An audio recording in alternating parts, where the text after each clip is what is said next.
దేవాది దేవునికి వేలాది కృతజ్ఞత చెల్లిస్తూ మీ అందరికీ నా హృదయపూర్వక వందనాలు తెలియజేస్తున్నానమ్మా.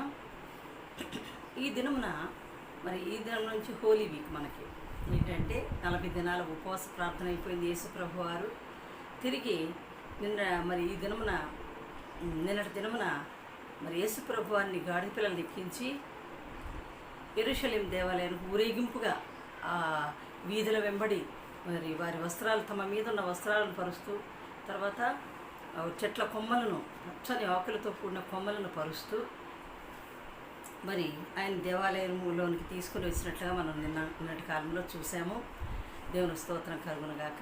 ఈ దినమున హోలీ వీక్ అంటాం. ఈ 3-4 దినాలు కూడా ఏంటంటే 3 సోమ మంగళ బుధ ఈ 3 దినాలు ఈ వారమంతా హోలీ వీకే. ఈ హోలీ వీక్లో ఈ 3 దినాలు యేసయ్య గొప్ప పరిచర్య చేశారండి, చాలా గొప్ప పరిచర్య. ఈరోజు ఆయన ఏం చేస్తారంటే యెరూషలేము దేవాలయంలోనికి వచ్చి దేవాలయంలో ప్రవేశించి చుట్టూ సమస్తమును చూస్తున్నారు. ఆలయంలో చుట్టూ కలిసి చూస్తున్నారన్నమాట. సాయంకాలం అయినందున 12 మందితో కూడా బేతనీయకు వెళ్ళాను. ఎక్కడికి వెళ్ళారంటే యేసుప్రభు వారు యెరూషలేములోని గుడిలోనికి వచ్చారు. ఆ దేవాలయం అంతా చూస్తున్నారు, కలియ చూస్తూ ఉన్నారు. అలాగే 12 మంది శిష్యులతో కూడా ఆయన బేతనీయకు రావడం జరుగుతుంది ఈ దినమున. అయితే మరునాడు వారు లేచి బేతనీయ నుండి వెళుతుండగా ఆయన ఆకలి కొనిను. చూడండి, నిన్న ఏం చేశారు?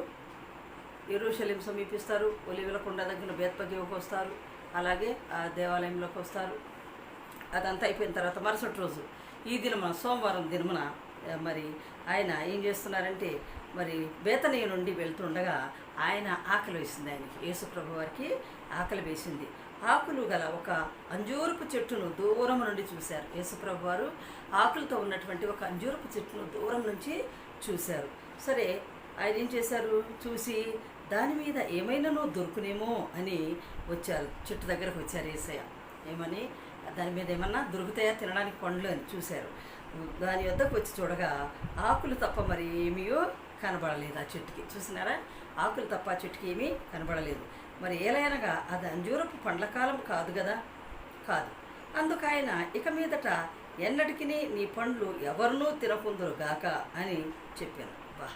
దానికి ఒక్క కాయ కూడా లేకపోవడం చూశారు. అది అంజూరపు కాయలు కాసే కాలం కూడా కాదు. అయినప్పటికీ ప్రభువారు అంటున్నారు ఏమని?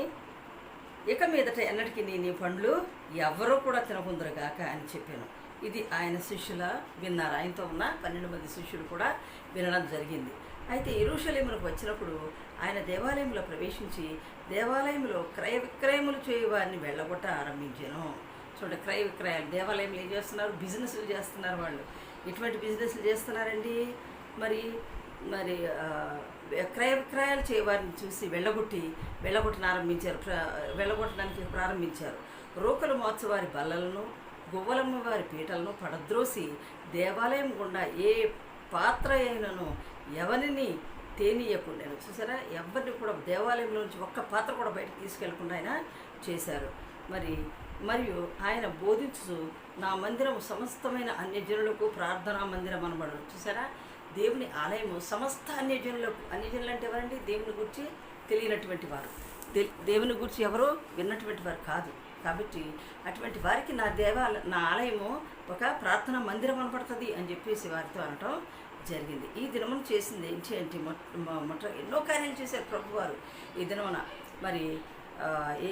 ఆ చెట్టుని, అంజూరపు చెట్టును ఆకులతోనే ఉంది, ఒక్క ఫలం కూడా దొరకలేదు కనుక నీవు ఎప్పుడు కూడా ఈ పండ్లు ఎవరు కూడా తినరు అని చెప్పేసి ఆయన అంజూరపు చెట్టును శపించడం చూస్తూ ఉన్నాం. దేవాది దేవునికి స్తోత్రం కలుగునుగాక. అలాగే ఆలయం అంతా కలిగి చూశారు. ఆలయంలో ఏమేమి జరుగుతున్నాయో పనులు చూశారు. అక్కడ రోకలమ్మే వాళ్ళని వెళ్ళగొట్టేశారు. వెళ్ళగొట్టేస్తున్నారు. రోకలమ్మ వారిని చూశారండి. ఎవరన్నా క్రయ విక్రయాలు చేసేవాళ్ళని, ఏంటి కొనేవాళ్ళు, అమ్ముకునేవాళ్ళు అక్కడ ఏమేమి చేస్తున్నారు చూసారా? ఏమేమి అమ్ముతున్నారు, ఏమేమి కొనుక్కుంటున్నారు చూద్దాం ఇక్కడ. అయితే దేవాలయం గువ్వలు నమ్మేవారు రోకలు మార్చువారి బల్లలను, చూసారా, రోకలు మార్చేవారి బల్లలను, గువ్వలను అమ్మేవారి పీటలను పడద్రోసి పారేశారు. దేవాలయం కూడా ఏ పాత్రను కూడా బయటికి తీసుకుని వెళ్ళలేదు. మరి ఇంకొక మాట అంటున్నారు, ఏమంటున్నారంటే ఆయన బోధిస్తూ ఉన్నారు, అక్కడ ఉన్న వాళ్ళకి బోధిస్తూ ఒక మాట అంటున్నారు, నా మందిరము సమస్తమైన అన్యజనులకు ప్రార్థనా మందిరం అనబడను. మనం ఇప్పుడు ప్రార్థిస్తున్నాము, ఆరాధిస్తున్నాము, కనుకప్పటికీ ఇది అన్యజనులు వచ్చి దేవుణ్ణి ప్రార్థన చేసే ఆలయాలుగా మారిపోతాయి. మన ఆలయాలు కూడా చూడండి ముందు ముందు రోజుల్లో ఏ విధంగా అయిపోతాయో. అన్యజనులందరూ కూడా దేవాలయాలకు వచ్చి మన ఆలయాలకు వచ్చి దేవుణ్ణి ప్రార్థించే రోజులు రాబోతున్నాయి. మరి ఏంటో మరి అన్యులందరూ ఏమో అనుకుంటున్నారు, మనం అందరం ఏమో అనుకుంటున్నాం, మనం భక్తి చేస్తున్నామన్న మాటే కానీ మనలో నిజమైన భక్తి లేదండి. చూడండి ఎలాంటి చర్చిలకు వస్తున్నారు, చర్చిల్లో చిట్టీలు కడతారు, చీరల బిజినెస్లు పెట్టుకుంటారు, ఏంటంటో బిజినెస్లు మళ్ళీ ఒకళ్ళు మాట్లాడుకుంటారు. ప్రార్థన అయ్యిందో లేదో ఆమేన్ అనగానే ముచ్చట్లో గలగల మాట్లాడేసుకుంటూ ఉంటారు. ఎంత తప్పండి. దేవుని ఆత్మతో నింపబడిన వాళ్ళు ఎవరో కూడా వెంటనే ఎవరితో ముచ్చటించరు ఆలయంలో కూర్చొని, అస్సలు మాట్లాడ బుద్ధి కాదు కూడా. మరి ఇలా మాట్లాడే వాళ్ళందరినీ ఏమందాం మనం? చూడండి, ఎప్పుడు ఆమెను అంటారా, ఎప్పుడు గలగలగలా ముచ్చట్లాడేసుకుందాం.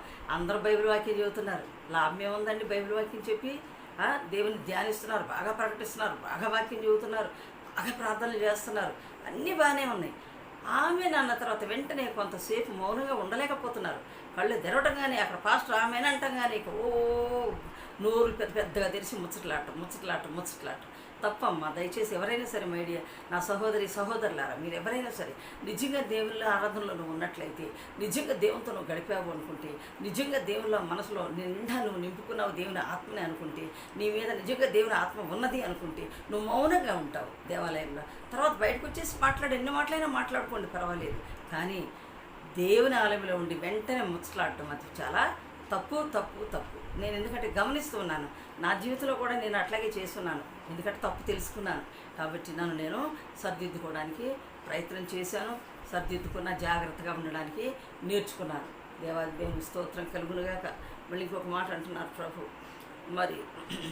మరి అలాగే శాస్త్రులు, ప్రధాన యాజకులు మరి ఆ మాట విన్నారు. చూసారా ఈ మాట విన్నారు, నా మందిరం సమస్తమైన అన్యజనులకు ప్రార్థనా మందిరం అనబడును అని వ్రాయబడలేదా? మీరు చదవలేదా అయితే అని అడుగుతున్నారు. అయితే మీరు దాన్ని దొంగల గుహగా చేసి దేవునికి స్తోత్రం కలుగునుగాక. దేవాలయాన్ని ఏ గుహగా చేశారండి? దొంగల గుహగా చేశారు. ఎంత విచారకరమైన విషయమో. పవిత్రంగా ఆరాధిద్దాము, పవిత్రంగా దేవునితో మాట్లాడుకుందాము, పవిత్రంగా దేవుని నా సొదంతా చెప్పుకోవాలి, నా కడుపులో బాధ అంతా చెప్పుకోవాలని దేవాలయానికి వెళ్తాం. కానీ దేవాలయానికి వెళ్ళి మనసు ఎటు పోద్ది, ధ్యానం మీద ఉండదు. ఇక ఎటు అప్పుడే గుర్తొస్తాయి అన్నీ. ఓహో పలానా వాళ్ళతో ఇవి మాట్లాడాలి, పలానా వాళ్ళతో ఇవి మాట్లాడాలి అని అప్పుడన్నీ గుర్తొస్తాయి.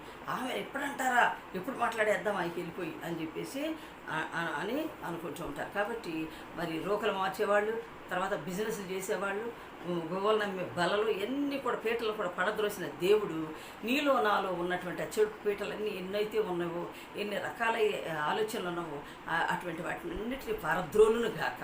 మన చెడు ఆలోచనలు, చెడు తలంపులు, చెడు మాటలు, మరి మన ముందు ప్లాన్లు వేసేటివి ఇవన్నీ కూడా చెడు ఆలోచనలు ఇవన్నీ కూడా మనలో నుంచి దేవుడు తీసివేయను గాక.